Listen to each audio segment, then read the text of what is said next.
រាល់តែដងឲ្យតែដូរកប៉ាល់ម្ដងមេឃក្តៅហែងខ្លះខ្យល់ចង់បកាច់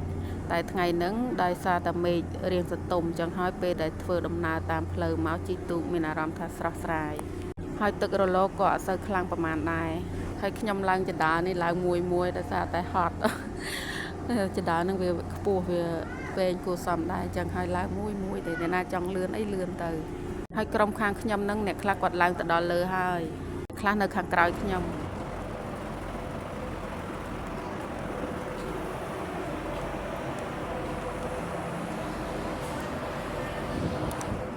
ពេលដែលឡើងមកដល់លើក៏ឃើញជនជាតិថៃ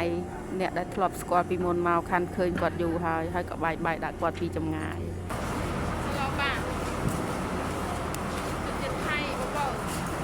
ยายเนี่ยเมื่อคืนนี้นอนตั้งแต่กลางวันเลยก็มึงก็ไม่ได้ตกភាសាថៃខ្ញុំស្ដាប់បានមួយម៉ាត់ទេបងប្អូនតែពីនឹងអត់ដឹងទេ